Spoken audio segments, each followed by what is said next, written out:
안녕하십니까, 캡쌤입니다. 오늘은 우크라이나에 대해 이야기해 보겠습니다. 우크라이나의 수도는 키이우입니다. 종교는 카톨릭과 개신교를 믿고 1917년 소비에트 공화국으로 출발하여 1922년 레닌에 의해 사회주의 공화국 연방이 창립하게 됩니다. 1991년에 구소비에트 연방이 해체되면서 러시아에서 분리 독립하게 됩니다. 현재 6대 대통령은 볼로디미르 젤렌스키입니다. 그는 1978년 우크라이나에 있는 유대인 집안에서 태어납니다. 아버지는 전기공학과 교수로 컴퓨터학 교수를 지내게 됩니다. 아버지가 몽골에서 20년간 근무하게 되며 몽골에서 4년을 살다가 어머니 건강 문제로 우크라이나로 귀국하게 됩니다. 10대에는 학교에서 운동, 앙상블 기타리스트로도 활동하게 되고 이후 국립경제대학에서 경제학 학사와 법학 석사를 취득하게 되나 법조인이 되지는 않습니다. 첼렌스키는 코미디언을 꿈꾸게 되고 1997년 코미디 경연에 우승하게 됩니다.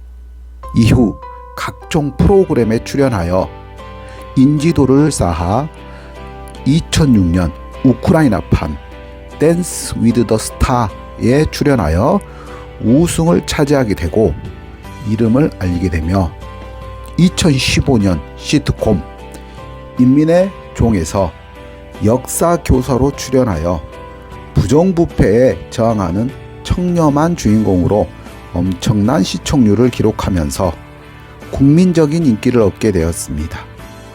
이때까지만 해도 정치와의 거리가 먼 잘나가는 코미디언에 불과했습니다. 하지만 한 인터뷰에 혹시 진짜로 대통령이 될 마음은 없느냐의 질문에 노라는 답에 그치게 됩니다. 그러나 인민의 종 출연진들은 2018년 3월 동명의 정당을 창당하고 첼렌스키를 대권주자로 부상시키게 됩니다. 우크라이나 정부는 계속된 실책으로 기존 정치인들에게 불신이 매우 높아지고 첼렌스키는 거기에 물들지 않은 새로운 점에 동의하여 여론조사 1위를 기록하게 됩니다. 전 대통령과 접전 끝에 50%의 큰 표차로 당선되게 됩니다. 2019년 만 41세에 우크라이나 역사상 최연소 대통령이 취임됩니다. 취임 후 러시아의 접견지 돈바스 지역에 대한 문제가 커지자 나토에 가입하여 결국 그걸 반대한 러시아가 2022년 2월 24일 침공을 단행하게 됩니다.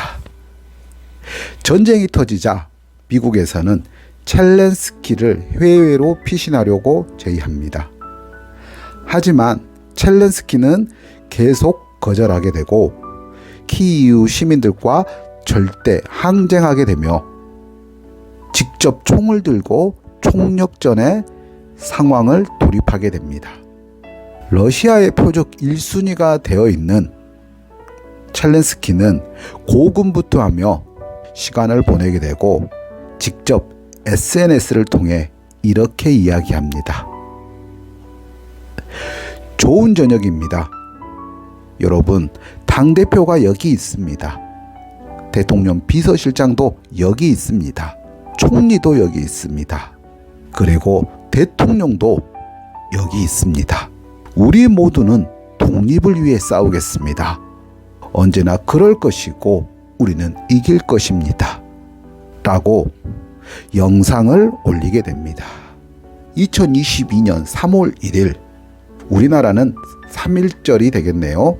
벨기에에서 긴급 회의가 열리게 됩니다. 젤렌스키 대통령은 우크라이나의 생존을 위해 싸우고 있다. EU는 우리와 함께 더 강해질 것이다. 우리의 힘을 증명했다. 젤렌스키는 이유에게 호소했고 이유는 기립박수를 보내게 됩니다. 3월 5일 테슬라의 일론 머스크와 화상통화를 갖고 위성 스타링크의 지원을 약속합니다. 그는 아직도 대통령 집무실에 머물고 있고 숨지 않겠다고 두렵지 않다고 하며 전쟁에서 승리하기 위해 키이우에 남을 것이라고 말하게 됩니다.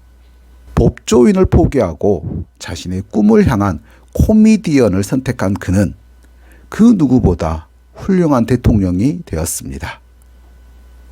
전 세계가 지켜보고 있는 러시아 전쟁은 빠른 시일 내에 마무리되기 바라며 지금까지 캡셈이었습니다.